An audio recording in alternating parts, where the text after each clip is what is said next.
بسم الله الرحمن الرحيم لا حول ولا قوة إلا بالله العلي العظيم الحمد لله رب العالمين وصلى الله على سيدنا ونبينا أبي القاسم المصطفى محمد وآله الطيبين الطاهرين لا سيما بقية الله في الأرضين عجل الله تعالى فرجه الشريف اللهم أخرجني من ظلمات الوهم وأكرمني بنور الفهم اللهم افتح علينا أبواب رحمتك وانشر علينا خزائن علومك برحمتك يا أرحم الراحمين.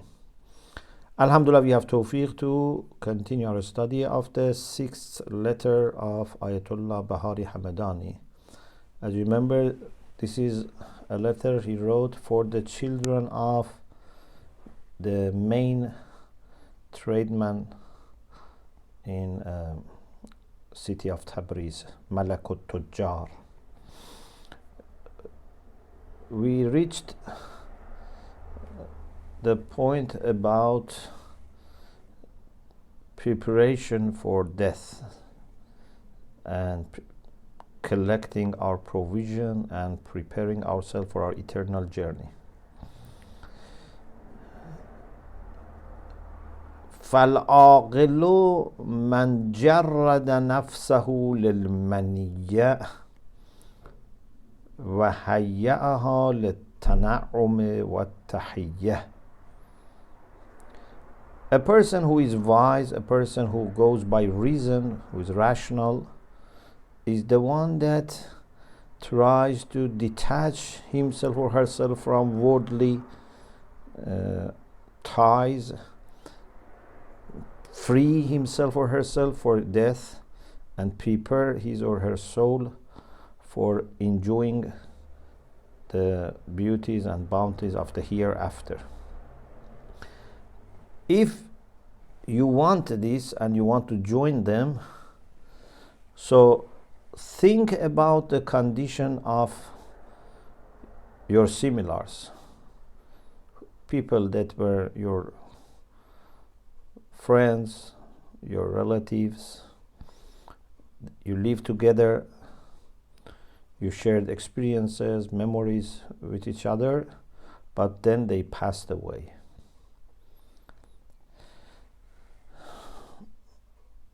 Those among them who were not religious, who were not spiritual, who were not planning for the hereafter, what is their condition now?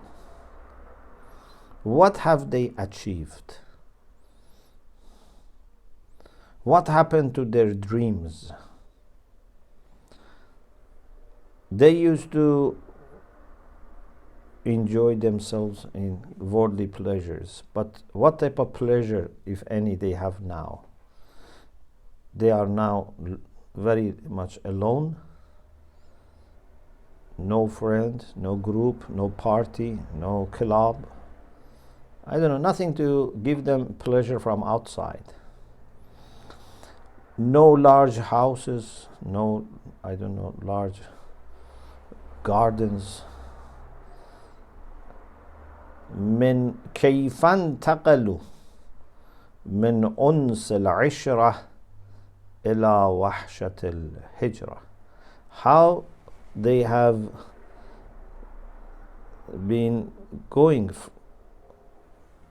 from acquaintance with people and social life, to loneliness in the hereafter. Or they have had their transit from فسح القصور, from vast and huge palaces, إلى ضيق القبور, to narrow and small graves. Of course, you know that when we say narrowness of the grave, we are not meaning physical grave. So even if you put someone a big, huge, grave, is not going to help him. ومن النظافة وحسن الصورة إلى قبح المنظر والسيرة. They used to look very nice, very beautiful. They used to look after their skin, their hair, spending time, money on, I don't know, hairstyle, on clothes, making everything match each other, etc. But what is their condition now? What has happened to their body? What has happened to their dress, clothes, etc.? He says, if you are able, go close to their grave and ask the grave this question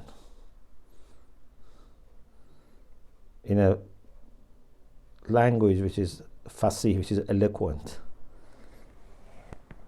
Billah, ya qabr, هل زالت محاسنه وهل تغير ذلك المنظر النظر.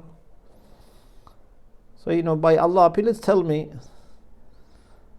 those beautiful appearances that this person had have gone away? His body is damaged? Then you would hear the answer.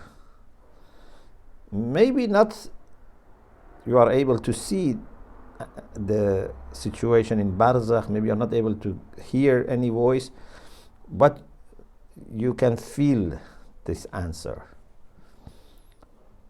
استخوانها بند بند از هم جدا کرد کرمان لحم و شحمش را فنا. All the bones are separated from joints.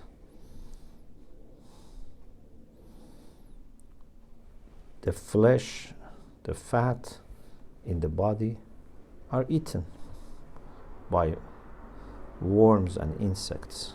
This is the condition. Yes, some people who are very pious, their body may remain fresh and safe, but those are people who are not people of dunya. So, if we think about these things, we can prepare ourselves for death and get rid of ghafla, heedlessness. He says,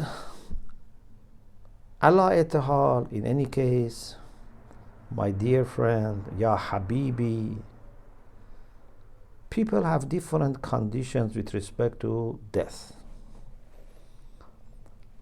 There are people who have immersed in dunya and shahawat of dunya. This is one group. Another group are those who are wayfarers on the spiritual path, but beginning of the journey. They are at the beginning of journey. They are mubtadi'. And there are urafa who are muntahi. They have reached end of the spiritual journey. And then later he says maybe there is even another group that he doesn't discuss. So he discusses about three groups of people. Someone who is immersed in dunya, someone who is salik but mubtadi, and someone who is arif and muntahi. Those who have been deeply engaged and preoccupied by dunya, whenever they think of this, they feel something bitter.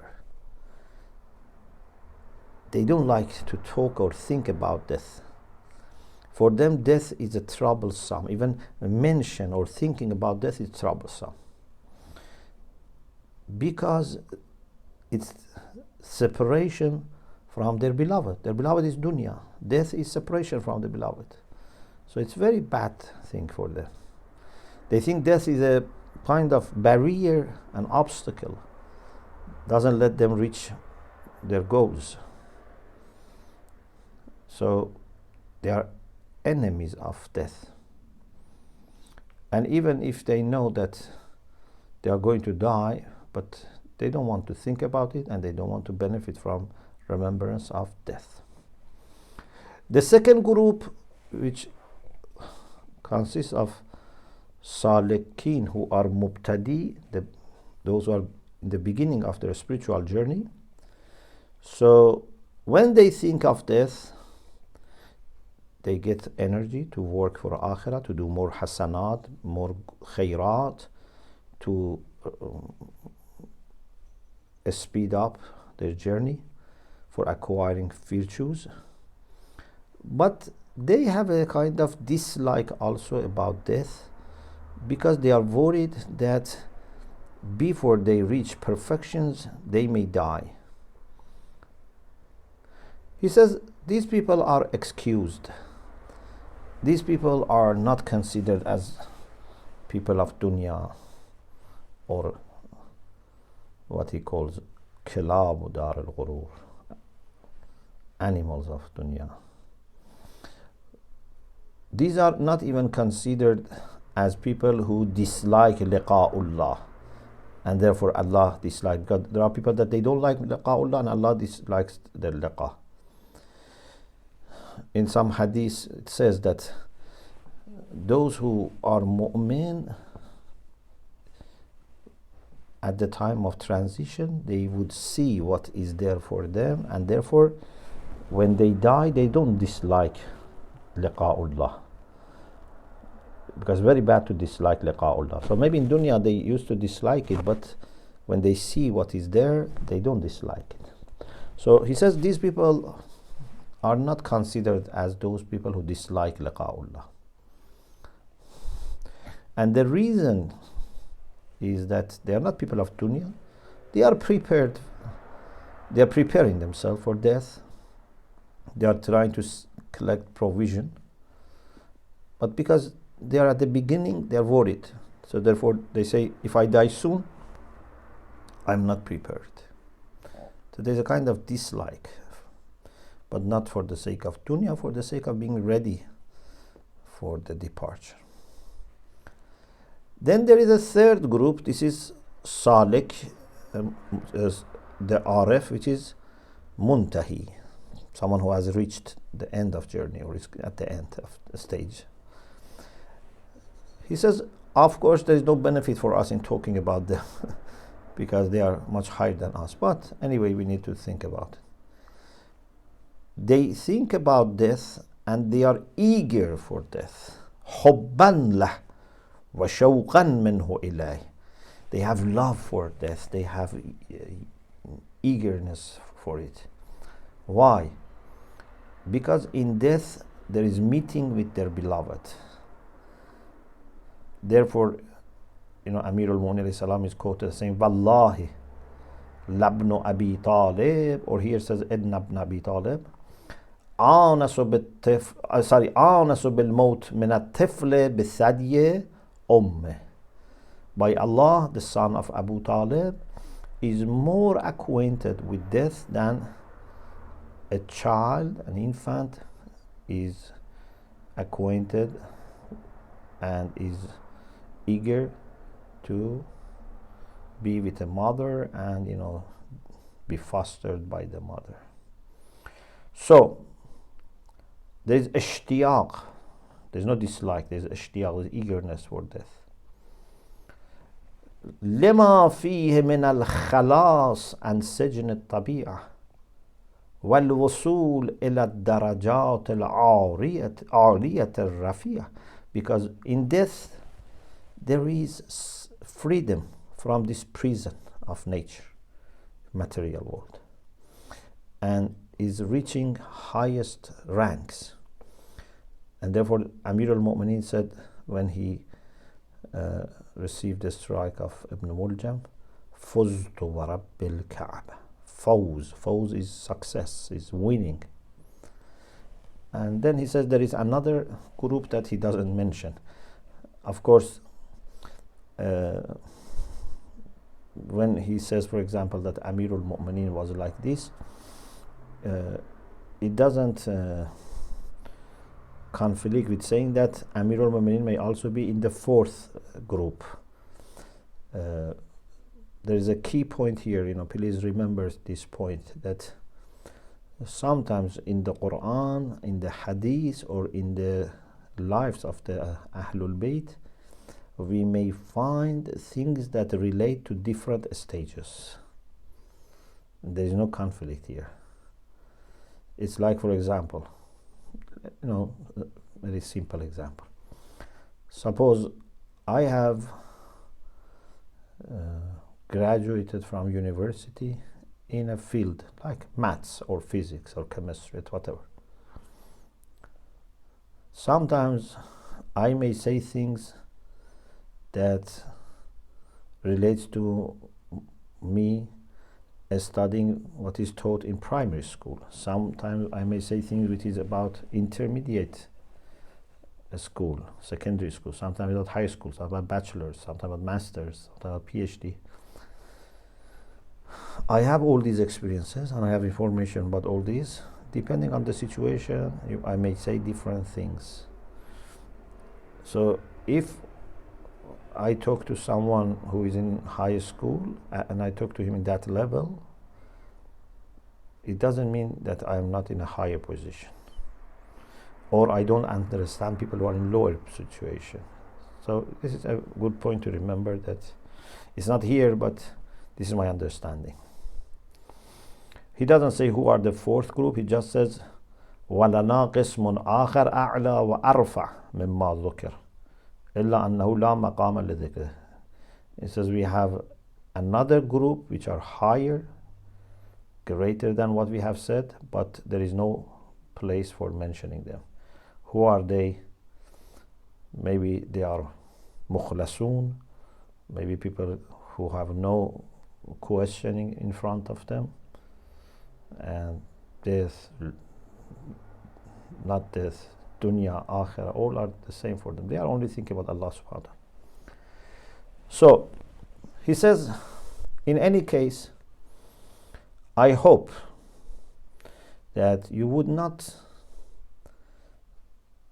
waste your life, would not abandon your own life and soul during day and night, especially some a'mal, like for example the 3 days in the middle of the month. You have to be careful. And then he prays for them. He says, Allahumma a'inhum ala dhalik. Oh Allah, please help them to be able to take care of their own piety, to prepare for death, to benefit from those 3 days in every month. Ameen ya Rabbal Alameen. And then he says, if you ask about my situation, because many times we ask, the other party, how you are, what's your condition? So my condition can be summarized in this poem. He mentions a poem. هر که او از همزبانی شد جدا بی نوا شد گرچه دارد صد نوا. Very beautiful. Whoever is separated from someone who understands him. Hamzaban. Zaban means tongue or language. Hamzaban is someone that you can talk to, someone who can understand you. A good friend, a good companion. So if you are separated from those that understand you, then you are poor, even if you have hundreds of things. چون که گل رفت و گلستان درگذشت نشنوی دیگر ز بلبل سرگذشت. When there is no flower, suppose it's in autumn or winter, there are no flowers, there are no gardens, then this bird is not going to sing. What makes a bird excited for singing is to see the flowers around. He says, حقیقتاً دل سوخته دارم از نجف اشرف دور افتادم و ان کان فیه ما فیه. He says, I am really in a difficult situation. My heart is burnt. My heart is burnt. I have been far from Najaf, the holy city of Najaf, although even in Najaf there were issues. He doesn't say what, but he says whatever was there, but I am far from Najaf. I ask everyone to pray for me. not only you, the whole people of the world. He says, التماس دعا دارم حقیقتاً از همه عالم نه تنها از شما. I beg all people of the world, really, I beg them to pray for me. Not only you, children of Malakut Tuja, all people, please pray for me. حرره محمد البحاري في أطراف الكاظمين. So he was still in Iraq. He was in Kazimiya, near the shrines of Imam Kazim and Imam Jawad, but feeling separated from Najaf, and perhaps spiritual brothers that he had in Najaf was making him feel very sad. Now that he is asking all people of the world to pray for him, we pray to Allah subhanahu wa ta'ala to bless his soul and elevate his rank and resurrect him with Ahlul Bayt alayhimus salam, and to help his spiritual children and students, generation by generation, to reach what he wanted to reach. May Allah inshallah increase their likes. Ameen Ya Rabbal Alameen. Allahumma salli ala Muhammad wa ali Muhammad. Indeed, may Allah subhanahu wa ta'ala bless his soul. Inshallah. Let's show what your time, Shaykhana.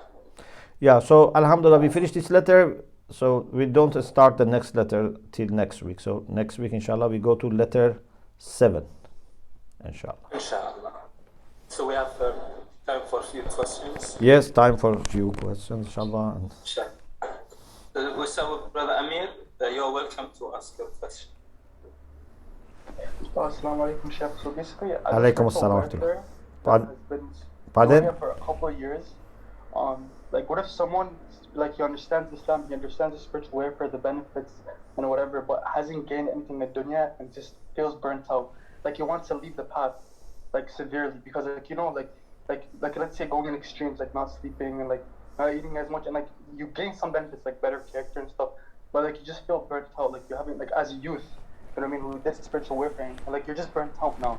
You don't see any benefit. Like I heard there's ihram, like doing ihram, like basically there's like doing like basically just relying on Allah and like leading to Allah, but like just not seeing like that feeling of despair, like where you don't want to continue the path anymore, and it's like you worked so hard though, like really hard, but in the end, like you didn't really gain anything in a way. Like, what do you find, like for Islam in general though, like as a Muslim too, like being burnt out?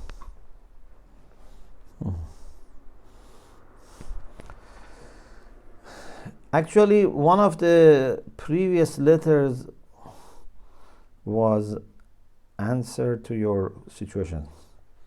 Let me see which one was it.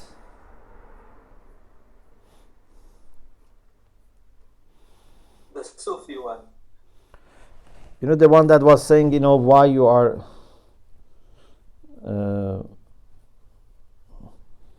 complaining or something like that.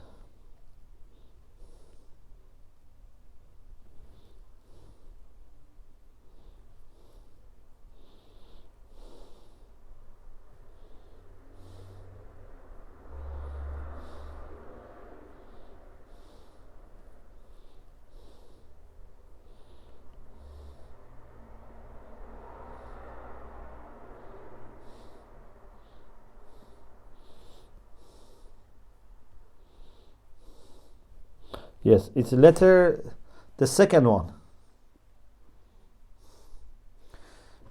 The second one, you can find the recording. I don't know if you were there when we had the second one, but anyway, it's available, the recording.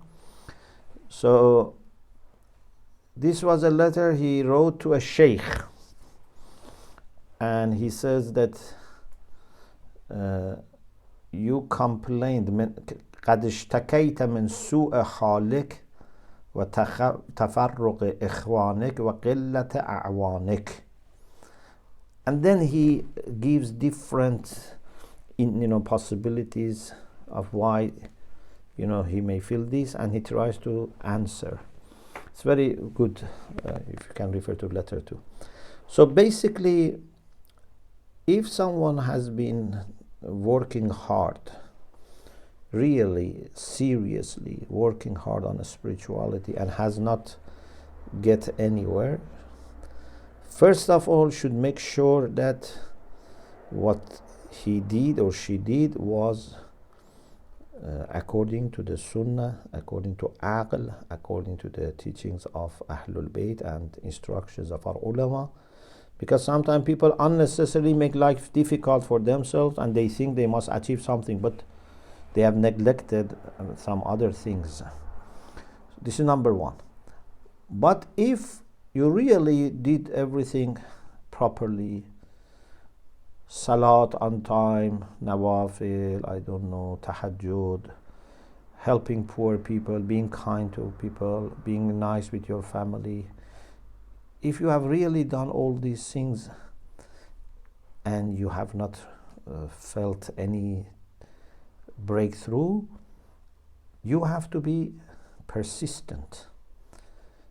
You have to wait.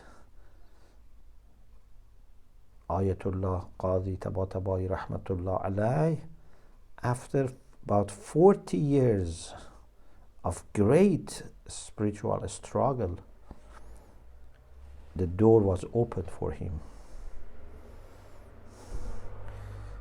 Ali ibn Mahzyar, after 20 Hajj to see Imam al-Zaman, then the next year was able to see Imam al-Zaman, when he was almost becoming despaired.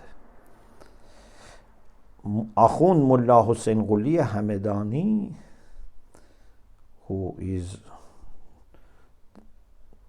the teacher of teacher Ayatullah Qadi Tabatabai, when he saw a bird is trying to take something from a dried piece of bread and tried tens of times so that can take something, and then succeeded, said, I should be also patient and persistent. So you should never give up. So don't pressurize yourself, don't overwhelm yourself so that your nafs rebels. But be also steadfast, not rushing and not waiting for quick openings. Actually, many ulama say that those who need more time to have a breakthrough, they may gain better results in the long term. If someone quickly, for example, can see barzakh, his eyes are open, etc., this is dangerous sometimes because they may not be prepared, and also maybe they are not going to go too far. But those that need like 40 years, like Ayatullah Qazi Tabatabai, 40 years of real struggle, for example, he was not speaking, except necessary, etc. Then they can have deeper experiences. Never we should be despaired. Never ever be despaired. Jazakumullah khair, Shaykhana.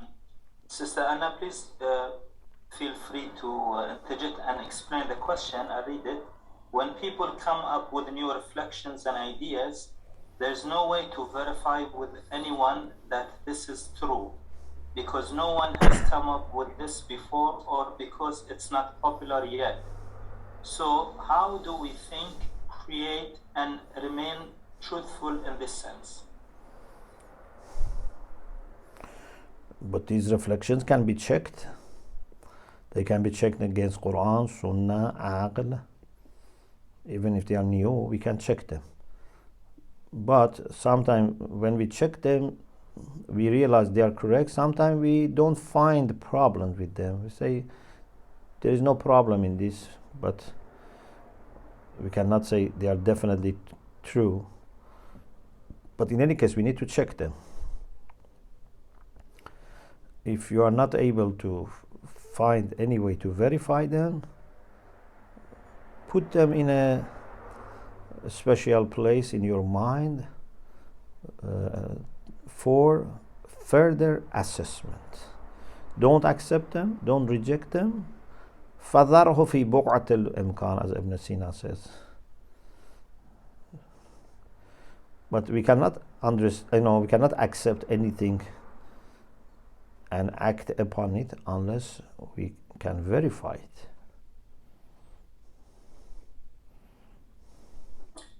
When you are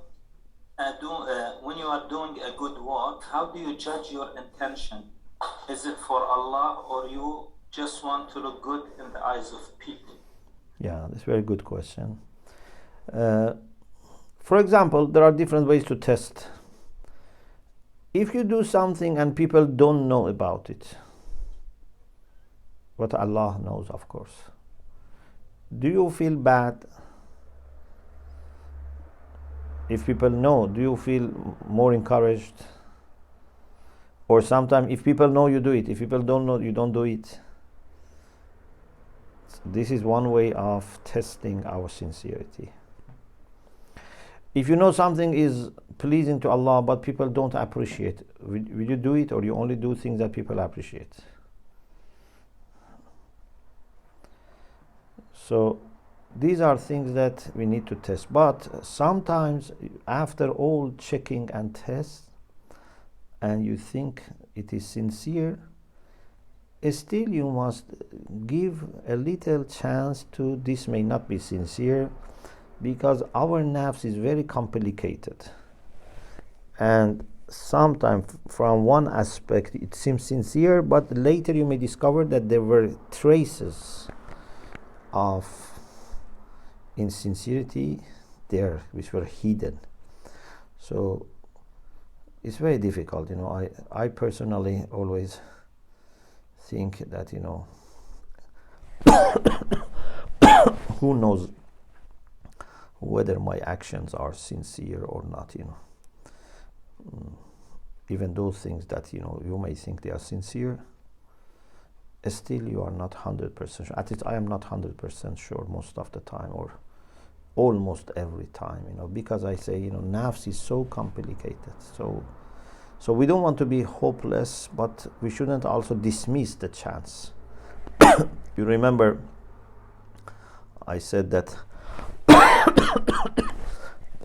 sometimes someone after 40 years realized that he was not sincere.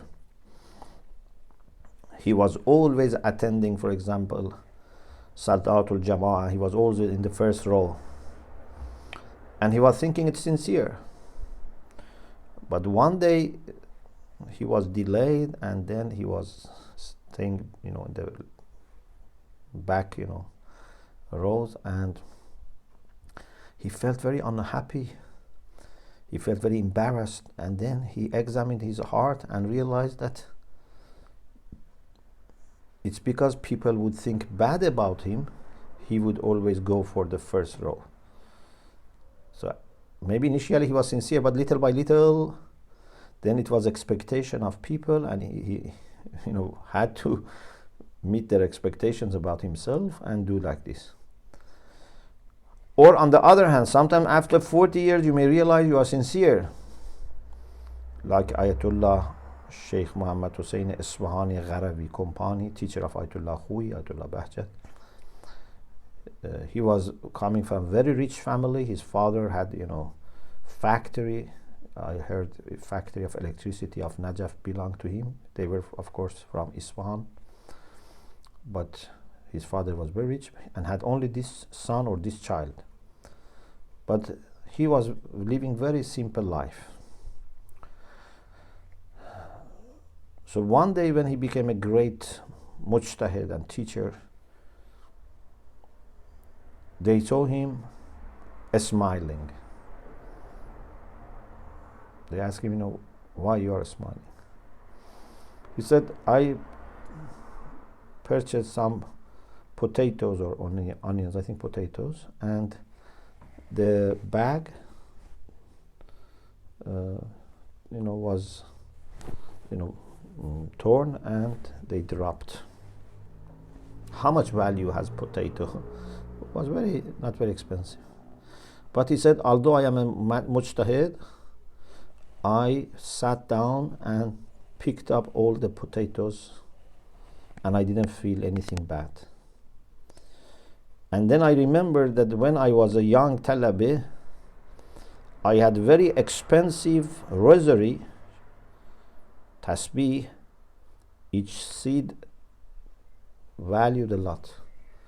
And when my rosary was torn, I didn't sit to collect them. I said, it's not good to, in front of people, I do this. So, alhamdulillah, now I smile because I see I made a progress. When I was an unknown talabi, my ego was not letting me to collect these expensive seeds. Now I can even collect potatoes and don't feel anything bad.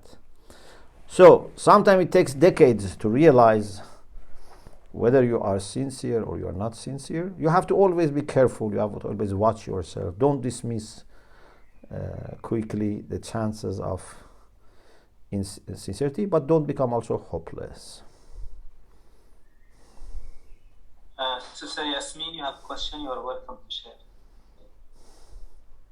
Yes, assalamu alaikum, Shaykhna, and everyone. Thanks, Brother Mubarak. Alaikum assalam. I just had a question, Shaykhna, about giving to the community and participation, especially after some times when I'm sure many of us do different levels of involvements that can take up a lot of time. And as the commitments become more and more involved, the responsibilities also evolve and become much more intensive. In the spirit of wayfaring and self-development and I guess stepping back to give back at some point later on, we are always conflicted with that responsibility or sense of responsibility to continue because many think you should in the same positions, in the same commitment levels, or perhaps the resources in the community are limited and the numbers are few and so on. So when does it become a hujjah on us to partake in these responsibilities at the same level, and how can we evaluate ourselves and our soul in a self-check to know we're truly making changes and stepping back for the right reasons, or we're doing it more for personal gain? So I know it's a very, very loaded question because it's very contextual, but I just find it is very difficult to step back sometimes knowing the compromise, the limitations of our communities these days. But at the same time, being involved has taken a lot of time from a lot of personal and spiritual growth that can otherwise be attended to. And that's really, I think, a question that maybe applies to many of us on this call and perhaps outside. We have to first examine the reason for accepting something or starting something. Why I undertook this task, why I took this role. If still the same reasons are there, but people don't appreciate or don't help, but still the same reasons that urged me to accept this are there, I should continue. But if I realized that no, those were not realistic. I thought there is a need, but there was no need. I thought I'm able to do this, but I am not qualified for it. Or something more important came. So those reasons changed. Then my response also would change. But if the reasons are there, nothing more important has come up, this was a real need, this was something that I could deliver, just I am, disheartened. No, we should continue then. If this is the case, you should continue. And inshallah, little by little, things improve. community work is not something easy. Community work needs lots of patience. Shaitan is very much active in all levels, but especially when people want to establish unity. Shaitan doesn't want people to establish unity. People don't want people to work together for the sake of Allah. People should not work for Allah, but even if they want to work for Allah, okay, work your own way. Shaitan doesn't want you to work together. When you want to work for Allah, Shaitan creates problem. But if it is with group, creates many times problem, much more. Because our unity is great asset and achievement. Yeah. So please check the reasons for accepting and see if they are there. Continue. Put your trust in Allah subhanahu wa ta'ala. But if something more important has come up, your calculation at the beginning was not correct, then that's different. And also, many times we think that, for example, if I don't spend time here, I can, study more, or I can do more on my own spirituality. Sometimes it's true, but sometimes this is just imagination. Because when we stop this, then we see we are not doing anything else. Yeah? It's like, for example, someone will say, if I don't go now to the masjid, I can, for example, listen to the lecture online and save 2 hours going and coming and, meeting and talking. So I listen to the lecture and then I have 2 hours, I will study. But believe me, most of the time, maybe for 1 week, 2 weeks you do it. But if you don't go to masjid, you don't save time. Yes. No, alhamdulillah. I mean, you really captured it well. And alhamdulillah, in terms of the unity, that's the biggest thing that we strive for. And then we'll continue to work on, alhamdulillah. It's more shift in responsibilities that is making my question. But thank you so much. Ahsantum. May Allah bless you, inshallah. Give you lots of barakah, inshallah. Ajma'in, ya Rab. Ilahi amin. Ahsant. One last maybe clarification from Sister Anna's question. Sister Anna, you are very welcome to clarify the points you would like.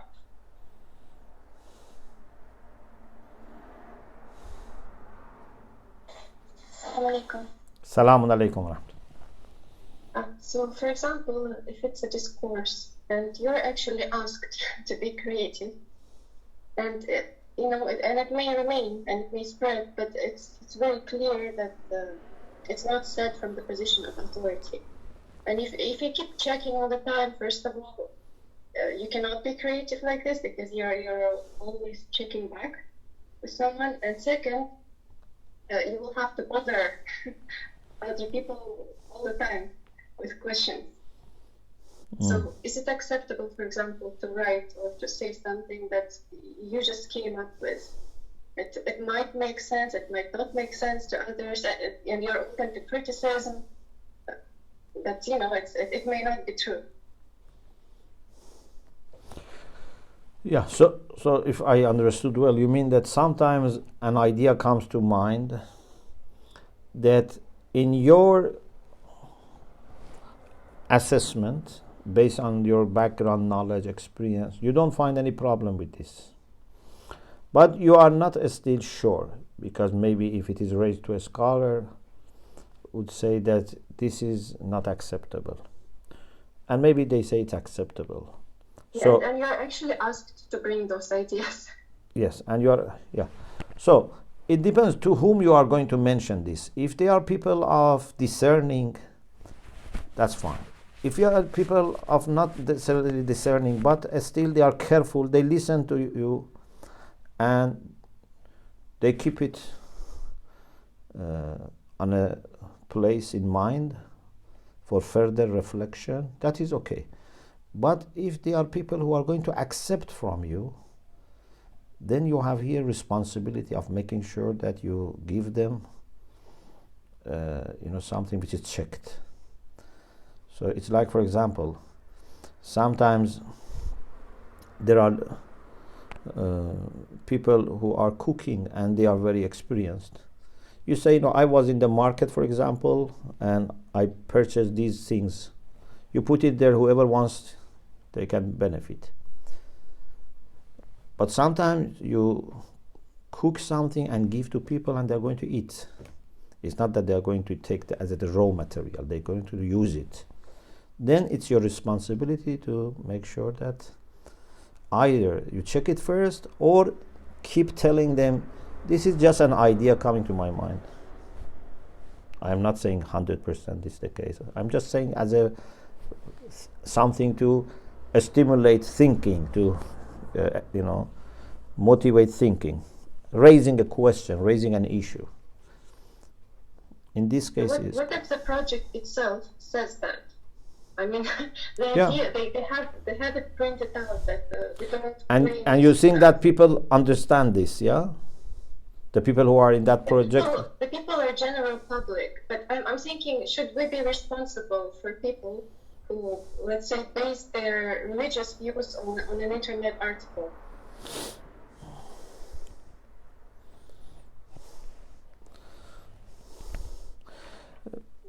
I think you have good, mashallah, grasp of Islamic principles, and if you don't see any problem, then you can say as just an idea. Tell them this is an idea. I'm not saying this is Islamic, just as an idea that my knowledge of Islam, my experiences has led me to this idea, but I'm just sharing as a food for thought. Or maybe can I just write a disclaimer for every article? Yeah, you can say this is my personal ideas. You shouldn't be too much worried, but at the same time you have to be careful. Okay, thank you. May Allah bless you. I several times maybe mentioned this that in different places, that the late Allama Muhammad Taghi Jafari said something. It remained in my mind that a person who is a good scholar, is a good thinker, if he himself or she is not sure, should say that this is something that has come to my mind, still I am working on it. Of course, on member, this is not the thing, we do it, because on member we have to say something which we are sure. But in my classes, many times I share this, even in KLC, with brothers in Qom. I say that this is an idea in my mind. I am thinking about it. I am trying to see whether there's evidence for it, against it. But normally, when I am not sure, I say I'm not sure, because even after many years of study, sometimes something new comes, idea comes, and you need to think about it, you need to digest it. But if you keep it to yourself, don't discuss it with your circle, with your friends, with your peers, then there's a chance that you may become one-sided. So it's good to raise it, but not for general public, but for people of your students or your peers, your teachers, in an academic scholarly gathering.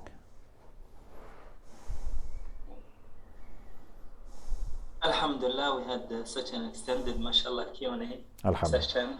Allah bless you. Thanks for the questions. Alhamdulillah.